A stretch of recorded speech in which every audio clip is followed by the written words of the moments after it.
Guilty pleasures. I'm sure we all have them. Maybe it's that song you hate on when it comes on the radio but secretly listen to when you get home.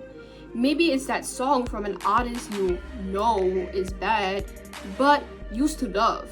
In this video, I'll be laying down some of my own personal guilty pleasures. Disclaimer, a lot of these picks are really bad. They are guilty for a reason.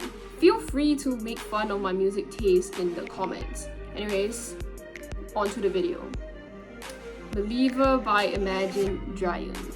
I'm aware of how hater Imagine Dragons is. Co-worker music, Roblox music video music. However, I really do not think this song is as bad as some people say it is. It is nowhere near being one of the worst songs of all time, in my opinion.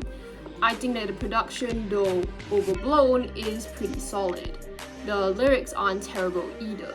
Imagine Dragons are not the reincarnation of Shakespeare, but the lyrics here clearly have some thought put into them. It depicts a battle of depression without being too on the nose about it.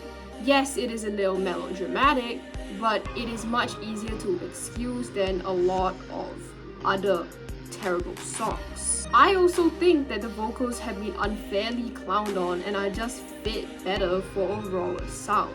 This pick made me driven by nostalgia though. I remember it was 2018 when I had first listened to the song and I immediately liked it. I had shown it excitedly to my mom and well, she hated it. I then proceeded to passionately defend the song and be like, well, I like it and you're not gonna stop me from liking it, which was a kind of corny memory looking back, but it was one of the first times that I had sought out music outside of what my parents would play for me.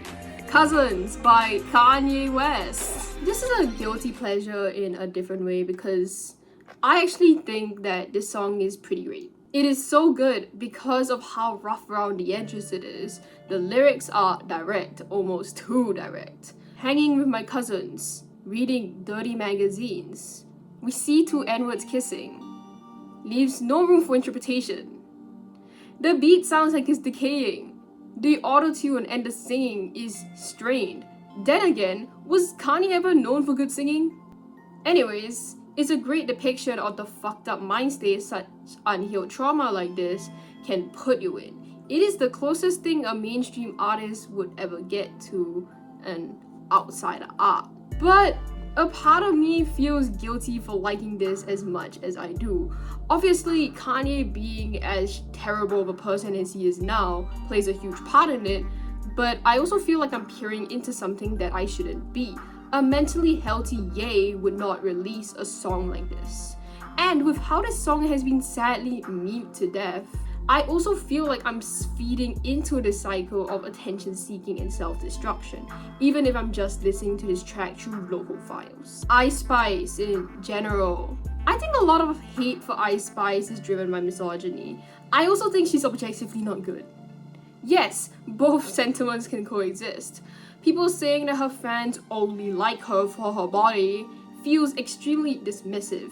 She does not have a lot of raw talent, but I sure have a lot of fun listening to her. She's clearly a gimmick artist and leans too much into cheap rap tropes. Calling your song yacht is deeply unserious. But I really can't dislike her. I feel like a lot of people have this unjustified hate for her, which feels like it's driven by nothing really. Her amount of poop bars also, which are constantly commented on for good reason honestly, are ridiculous too. But it is not bad enough for me to fully turn me off her stuff. The other day I was at a party and the DJ was playing Ice Spice and it immediately livened up the room. I think her music is made for settings like this. I don't think you should take her too seriously. Any slightly cheesy pop song from the early to mid 2000s. People have weirdly come around to Carly Rae Jepsen. I wonder why. Yet, I don't see a lot of other pop songs from this era get that same critical reappraisal.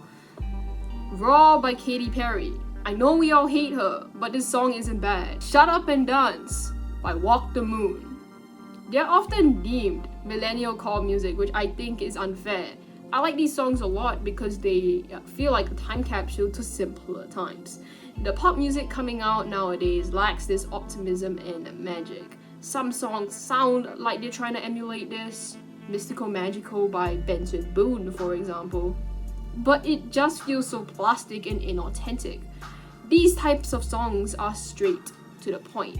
They are not deep at all, they are extremely tell not show. Shut Up and Dance is literally depicting him and a woman dancing for the whole song, and 60% of it is the chorus. But even though I know this is 100% early 2010s slop, it is really hard to hate.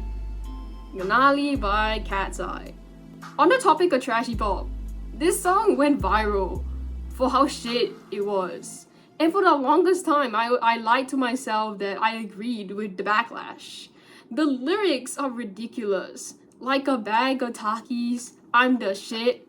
Really? The whole song in theory is a copy of the electropop wave that Charlie XCX had brought back with Brad last year. But in practice, it is so fun and unserious that I can't hate it. The girls are awesome. The beat is actually quite good.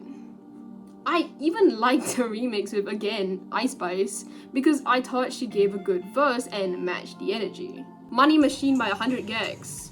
Considering my love for experimental music, I'm not surprised that I don't hate this song. But so much of Gags' music feels like one elaborate shitpost that's trying to purposely alienate the viewer. That and 100 Gags being associated with 2020 alt poser kids makes it harder to admit that I still think this song's great. It is so annoying that it loops around to being awesome. Laura Lee's voice is tuned so high that it tickles my ears. Feels so clean, like a money machine, is repeated so much in the chorus that it puts me in a trance. And on top of that, it sounds so overstimulating. It's not even organized chaos, it's just chaos.